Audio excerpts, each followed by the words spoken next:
Should Christians watch anime? I recently did a live stream going over some of the most popular anime to try and answer that question. And while I have some unpopular opinions and hot takes, here are the highlights. Today, we're going to be essentially doing a live massive episode of Should Christians Watch. That was a YouTube short series I was doing. I've done a couple recommendation videos. So think of it like that. Oh my gosh, what happened? I'll be fine. And as you can see, I have the things over here. Sainthood, which is like perfect, flawless, clean anime, right? Definitely okay is the category of like, it's not sainthood. It's, you know, it's got a couple things, but you know, it's all right. Okay, but with an asterisk is for shows that are like, I think it's good and I think it's okay, but there's a couple caveats that I'll warn you about. Probably should avoid is leaning more on that like, kind of falls on your personal discernment, but I don't know. And then Spawn of Satan is just don't watch. And then of course never seen, because there are some on here that I haven't seen. I'm gonna go ahead and jump into this tier list because we've got a lot to get through. Am I gonna be free to not talk about She Who Shall Not Be Named? I think so. We'll find out. All right, first anime. Oh my goodness. Attack on Titan certainly is a show to start with. We're not ranking these based on like the quality of the show or the animation or whatever. This is purely from a how do I feel personally about this anime from a Christian perspective and whether or not other Christians should watch it. I personally have no qualms with Attack on Titan, aside from I think the gore could probably bother some people, but I do think there's good themes in there and I think people would like it. But because of like how violent it is, and I know that can bother some people, I will put it in okay, but with an asterisk. Like, and the asterisk is it's really violent. Full Metal Alchemist, I think goes in definitely okay. Not even because of like Christian themes. And I don't want this tier list to turn into that. And from what I remember, it's also just a good show. It really doesn't have any fan service. I think there's probably a couple things here and there, but other than that, I think it's fine. So I'm leaving Full Metal Alchemist in definitely okay. What also is interesting about this tier list is that when we get to shows that I famously don't like, as I see one coming up here, it's not about me. It's not about, oh my gosh, I don't like this show. I have to actually look at it objectively and then answer based on that. A silent voice. I gotta remember back to when I watched this movie. I think I'm gonna put A Silent Voice in definitely okay. It's just a good movie, but it's also about this guy who has to go through like self-redemption in a way. You know what? I'll give A Silent Voice sainthood. I feel like that's one I would comfortably recommend to people. Oh boy, One Piece. One Piece already comes with an asterisk because I've only seen everything up to time skip. I think One Piece is okay with an asterisk because there is some fan service in there. Let's be real. It's a shonen anime. What do we expect? There's some really good elements, especially for the Christian viewer. When you get to Skypiea, Water 7, Thriller Bark, and Marineford, like that kind of latter half, there's so much good stuff in One Piece if you're willing to look for it. And it's also just a good shonen. Like, it's just a good series about Luffy trying to become king of the pirates. Piercing Heaven, the One Piece is real. True.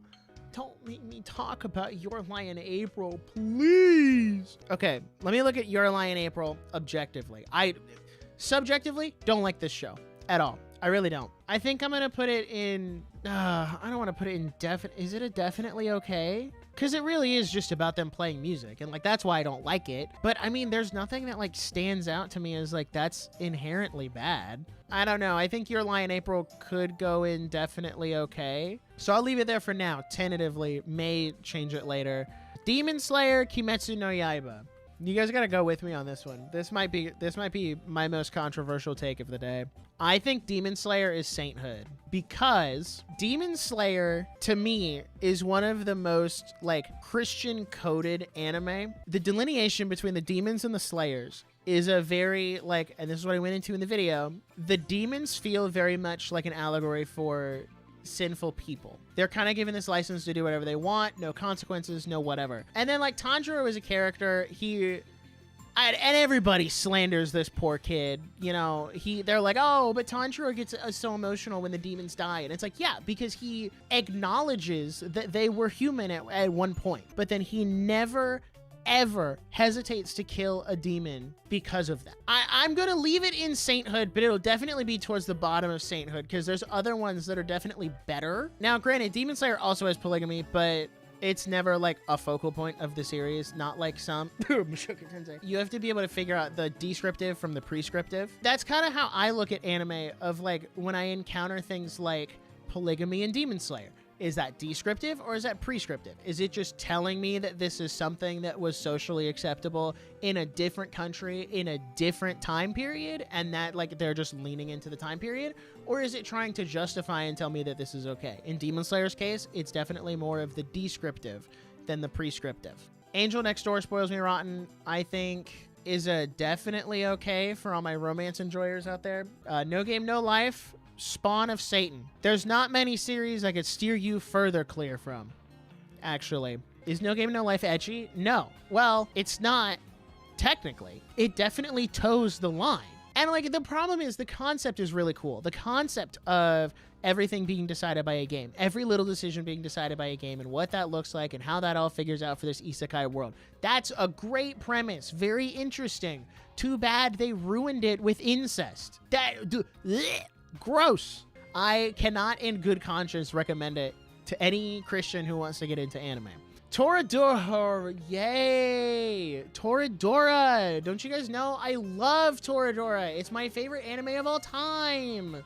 I don't like Toradora. That said, objectively speaking, I don't think it has anything egregious in it. I'll leave it in okay, but with an asterisk, just because I don't remember enough to like definitively put it indefinitely okay. Where do we draw the line between okay, but with an asterisk, and probably should avoid? The difference between those two is okay, but with an asterisk means there's a couple things to be concerned about, but the good generally outweighs the bad. Probably should avoid is the opposite. And then Spawn of Satan is just don't watch this. It should not be anywhere near your television screen.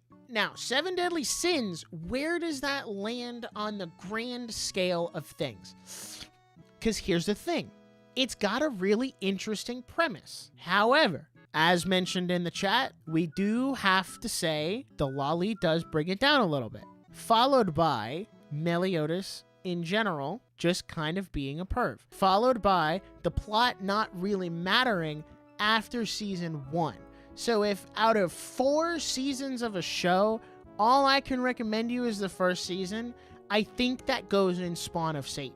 Kaguya-sama Love is War, I'm going to put it up towards the top of definitely okay. I think there's some, it's set in a high school. So there's some high school level like boob jokes and stuff, but they don't like show anything. The main theme is the 2 main characters having sex. I disagree with that being the main theme. Here's my justification for that. Because I'm going to leave it indefinitely okay. Because I don't think that scene is as egregious as people make it out to be. I know as Christians, we're very big on the no, like, premarital sex. And I'm right there with you. Like, absolutely wait until marriage. That is very important. That is one of, like, the key tenets of the faith, right? But also, these are not Christian characters, so thus we cannot hold them to those standards. In the defense of Love is War, it is something that happens once. It is not shown or depicted. I don't think that one thing alone is enough to demote it. Everything else about the show is great. All right, Death Note. This one seems to be controversial. I wouldn't say Light is morally gray. And I think saying that kind of undercuts his character a little bit. This is the beauty of Death Note, right? This is another case of, is this prescriptive or descriptive? If I watch Death Note, is it telling me that I should find a magic book and start writing names down and, start killing people? Or is this a descriptive story showing how absolute power corrupts absolutely? Light is not the good guy. He's also not a morally gray character. He is someone who starts out with noble cause and then becomes evil. He has a negative character arc. Death Note, I think, is going to go in okay, but with an asterisk, because it is a little, it does ask that moral question. Violet Evergarden, I was not super into Violet Evergarden, but based on what I remember and from the videos I've watched of like podcasts on, I will say it's sainthood. I feel like there's nothing wrong with Violet Evergarden, and that's really all I have to say about that. Dr. Stone, I think, is okay with an asterisk, but it's a little higher up, closer to One Piece. And it's really, like, the science behind it is very well researched, very well put together, and the world building of that and, like, what it would take to actually rebuild society from stone, that's great. The only reason I would put an asterisk on it is there are some moments where Senku does get a little atheistic in a way. There's a couple lines somewhere in like the first and second season where he's like, well, who needs a god when you have me? Like, I don't think it's a void or spawn of Satan worthy, but it is just something to be conscious of that it is in there. Konosuba probably should avoid. I think it's great. I think it's funny, but I also can't really recommend it. So I'm just going to leave it and probably should avoid. Solo leveling. Guys, it's time to have some uncomfortable conversations here. What if I told you solo leveling is a definitely okay? Oh, you know what? That is a good point. Genu does kill some people, but also, like, the system forced him to do it. You know, it was self-defense. The monsters are not all sentient, but even if they're sentient, they're monsters. That goes back to the whole, like, the argument of free reign. Like, I don't want to go down this rabbit hole where we're like, well, because they're sentient and they have society, like, just, you know, just like us. So they're actually really, they're like us. So we should, you know, be nice to them. No, that's literally what Freeman talks about, where, like, they're monsters that pretend to have human speech and pretend to empathize with humans just so that they can kill you. That's it. The monsters in solo leveling are just that. It goes indefinitely okay. And that's what I have to say about that. My Hero Academia. All right, I gotta, hold on. I gotta get all of this subjectivity out of my brain. Favorite anime of all time. Gotta flush that out. Favorite manga of all time. Just really get rid of all that. Okay. Okay, MHA is okay, but with an asterisk. Why? Oh, yeah, fan service. Yeah, you guys are right. That's so fair. That is a fair critique because, let's be real, it is a shonen anime, so what did we expect here? I am going to put it at the top of okay, but with an asterisk. All right, JoJo's Bizarre Adventure. There's so much with it's so hard to say JoJo's across the board. That's a tough sell. So instead of doing all of them individually, we're just going to say okay, but with an asterisk. It's JoJo's. There is a very bizarre adventure going on, so just keep that in mind as you watch. Code Geass. Okay, when I think of Code Geass, I think of all the good stuff, but then there's a couple scenes that immediately come to mind that give me red flags. And I'm not going to say them, but there's definitely one green-haired character in particular who's not C2, who's definitely a little problematic. I'm gonna say Code Geass, while it is really good, I think goes at the bottom of okay, but with an asterisk. I'm sorry, I'm glancing down at the thing. Tower of God is on here? We had Tower of God, but not Frieren? Horimiya. So, if we're gonna be consistent in the argument, Horimiya cannot go any higher than Love is War for the same reason.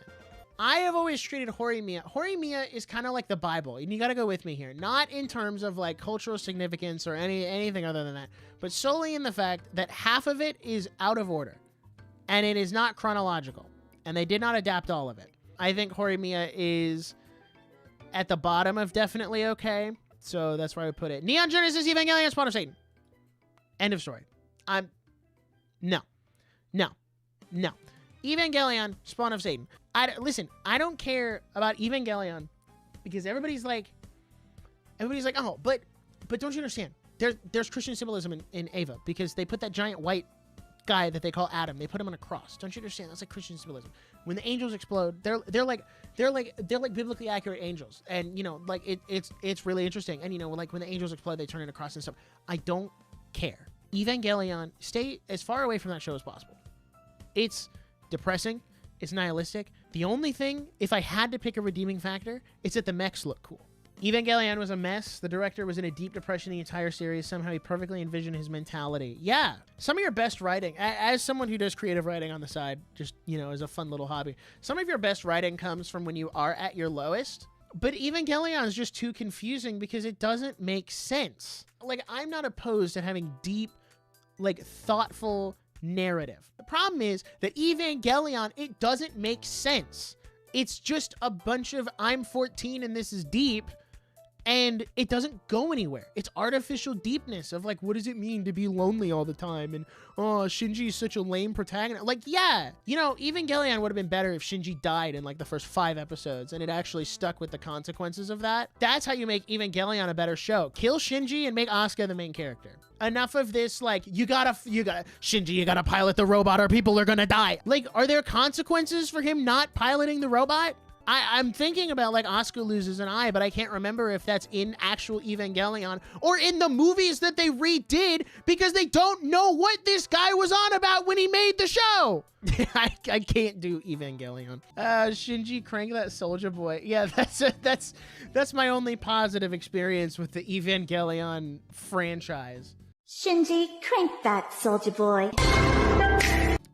Spy Family, def okay. Even higher than some of these other ones, I think. Actually, no, Spy Family is gonna go up here with Full Metal. It's just wholesome. You know, you can say like, oh, but Yor's an assassin and Lloyd is a spy. Yeah, I think we're missing the forest for the trees on this one, guys. But it also is very pro-family. Like, it shows you Lloyd and Yor's lives and even Anya's life before becoming part of a family and what all that looks like. If someone were to ask me, like, what anime should I watch, Spy Family is always up there. Jujutsu Kaisen. JJK. Let me think on this one here. JJK is kind of the inverse of My Hero, where My Hero says the world is filled with hope and there is still something for you to fight for. So don't worry, it's not all bleak.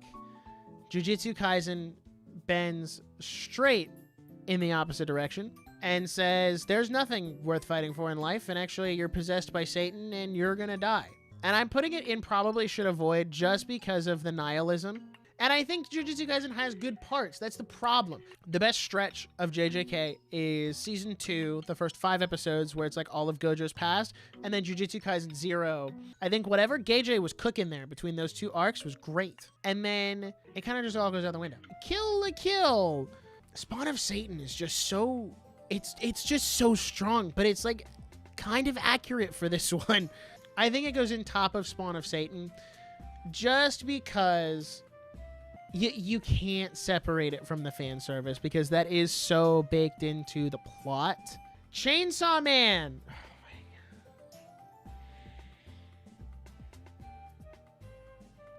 Yay.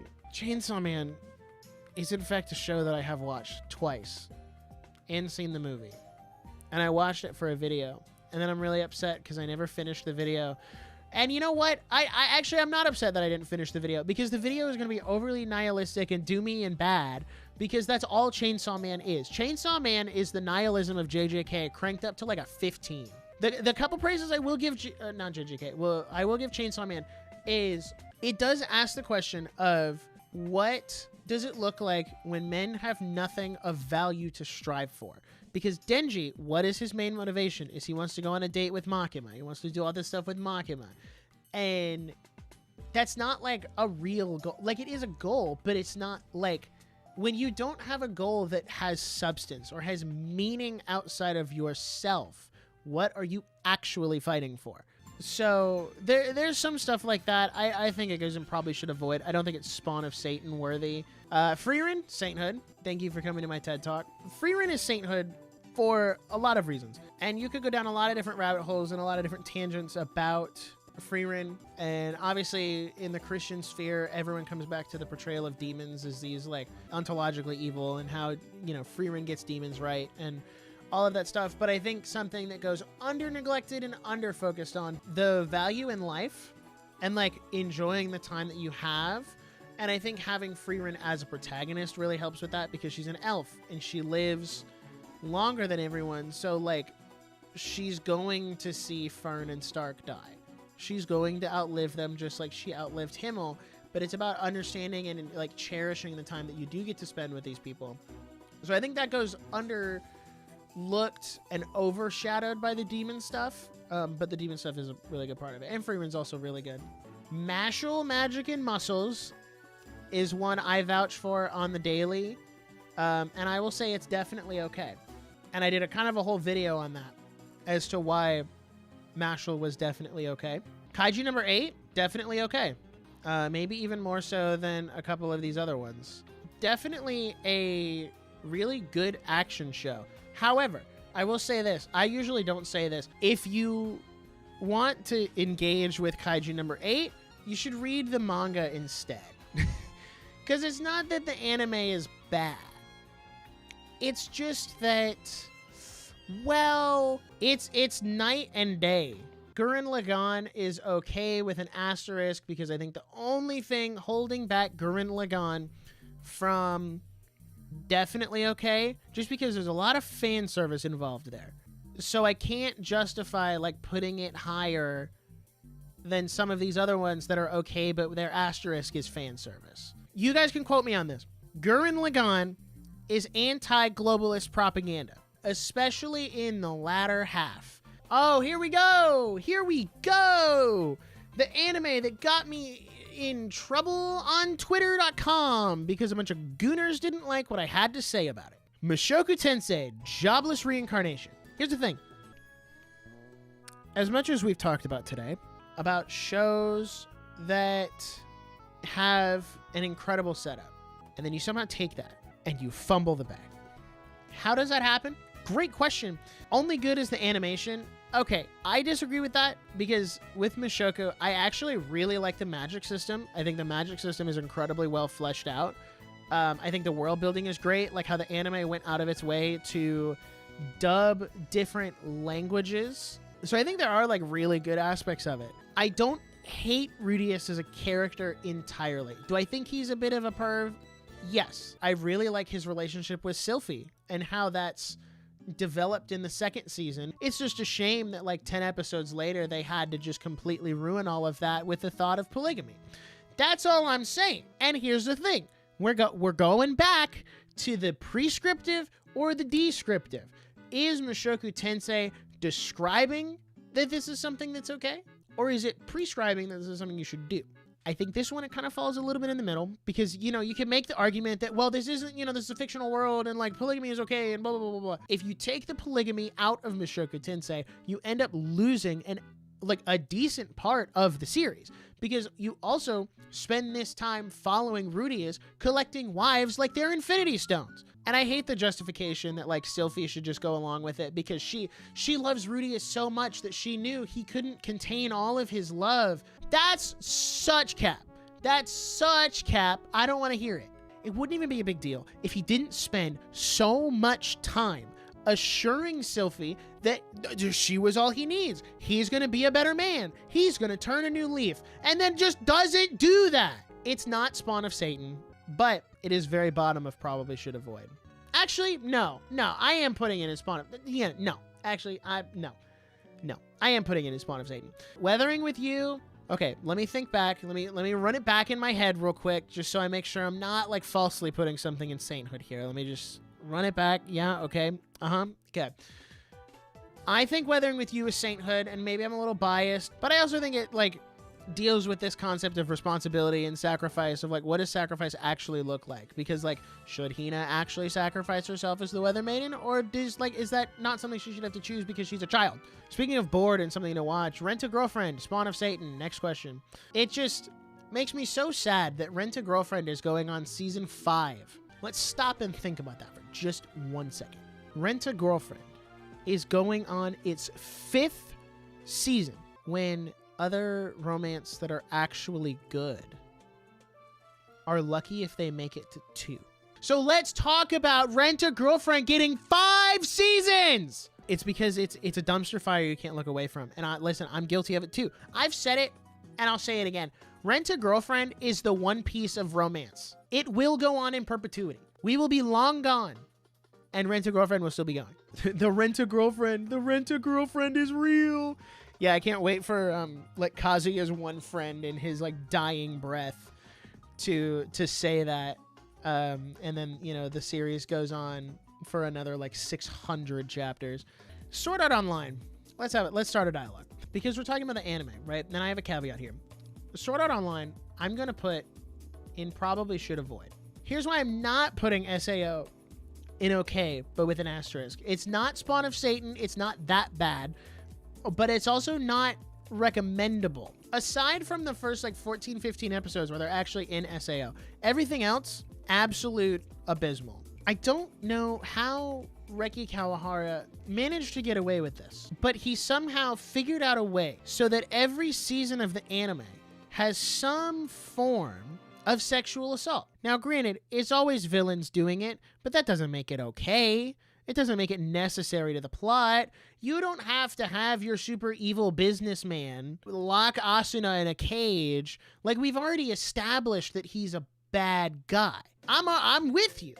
He's a bad dude. In the Gun Gale arc, the guy who sexually assaults the girl, I don't even remember her name, I'm with you. He's a bad guy.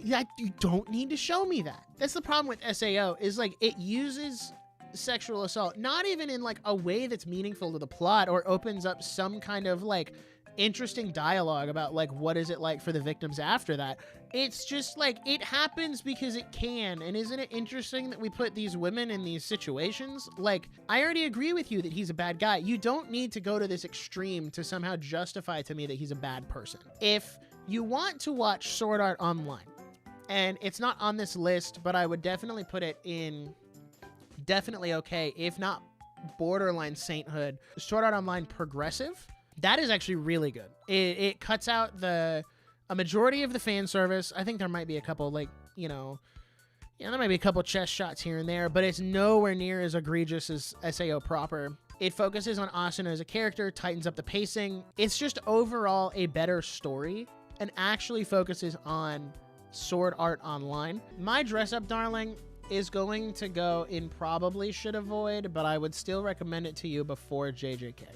And it's in probably should avoid for the reason you think. It is the fan service. Other than that, I think the story is actually really good. I love the story of Gojo and Marin and their dynamic, and I think their relationship is really cute and wholesome. I just think there's a little too much fan service for the Christian to be okay with watching it. Even though I've seen both seasons, like, that's not something that bothers me. Fan service is kind of like gore, where it's like, some people it doesn't bother, because everyone has their own struggles, right? Everyone has their own things that they struggle with. And for me, if the fan service does get too egregious, I have to turn it off, because like I have a threshold and a limit. Like the stuff in My Hero doesn't bother me, but Dress Up Darling's definitely like pushing the line. So it does kind of depend on your situation specifically. I haven't seen High School DxD, but for lols, let's put it in Spawn of Satan. Fruits Basket, I would say, is definitely okay up here with Shikimori, because Toru Honda is one of the most wholesome anime characters put to screen, and she should be protected at all costs. And then last but not least, Quintessential Quintuplets. Oh, Lord have mercy. Yeah, from what I remember, the fan service is pretty not good. I can't remember. Is the fan service worse than Dress Up Darling, though? It's not Dress Up Darling level? Okay, I'm taking your guys' word for this one. Do not betray my trust, chat. We'll put it in okay, but with an asterisk. A little higher than some of these other ones. Miku, best girl. What can I say? That's the tier list. Any of these ones in Sainthood are definitely okay. I would highly recommend okay but with an asterisk. Are all good, but they definitely have things to watch out for. And then probably should avoid. I wouldn't watch any of. I would avoid them unless you're looking for something to watch and you've watched everything else up here. Spawn of Satan, just stay away from those. Just don't watch them. I'm really happy with how this turned out. It's kind of like I said, it was kind of like a live should Christians watch, and going through all of them, because like obviously I can make a video on all of them, but that would take me so long. And instead I can do it in an almost 3-hour long live stream. That being said, thank you everybody for watching. I will in fact see all of you in the next live stream, whenever that ends up being, whatever that could be. Who's to say? But until then, I'll see you guys later. Peace.